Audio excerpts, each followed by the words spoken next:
question number 8, T.O., the coach and or program who is under the most pressure this season. All right. So I went one Big East school, 3 ACC schools, because I'm an overachiever. So Georgetown, Pat Ewing needs to do something this year. Enough is enough. Georgetown is Georgetown. Georgetown is not Georgetown without Pat Ewing, the player. Georgetown needs to become Georgetown again as Pat Ewing, the coach. I'm not sure that's quite possible, but they brought in a lot of good names that would, understandably generate some excitement if you were a Hoya fan. But that being said, still got to coach them. So we'll see how that goes. Syracuse is an interesting one. Not a great year last year, struggled with athleticism. They brought in some bodies. Boeheim's getting a little long in the tooth. When I say a little long in the tooth, his teeth are dragging the ground. That dude's old. That's all I'm going to say about that.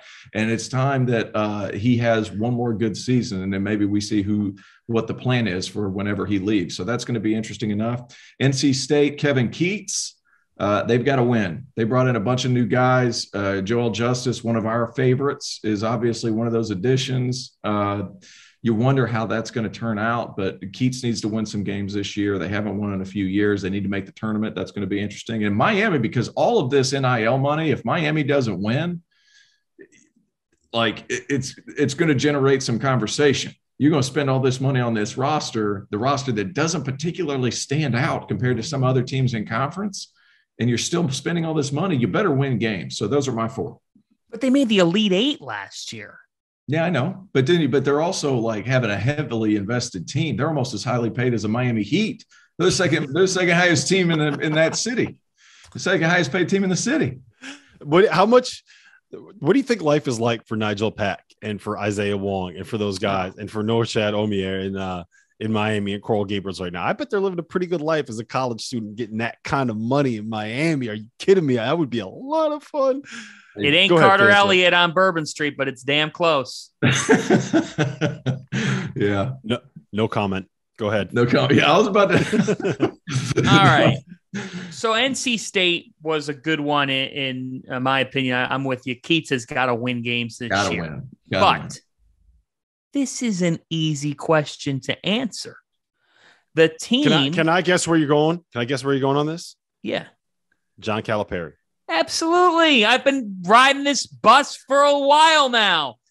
You can't do what they've done the last 2 years and then walk into this season and have a replica performance. If you do that in Lexington, people will be calling for change, whether you want to hear it or not. The fact is this: you have the best player in college basketball coming back to your team. And if he's not the best because you like narratives and you don't buy it, he's second or third best.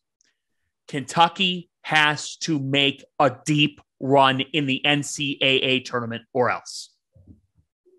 Yeah, I 100% agree with you on the Kentucky take. I think that Coach Cal is, I don't know if it's necessarily deserved, but if they don't have a kind of, they're preseason top 5, if they don't have the kind of season that you would expect from a preseason top 5 team, that fan base is going to start getting really fired up because they're already kind of sick of being the program that brags about all of the draft picks and has none of the postseason success. So they really want that next national title. I also think John Shire, look, you're replacing a legend. You have a team with all of this talent, right? And we just saw what Hubert Davis did in a very similar situation. He took some lumps early, got to a national title game, brought everybody back, and now he's looking at being the preseason #1 team in the country. That's what John Shire's. That's what Duke fans are going to expect. Hubert Davis has set the bar. Now John Shire's got to go try to pass it. And look, when you're already dealing with having to replace a legend, like I do not envy what that dude has to deal with this season at all.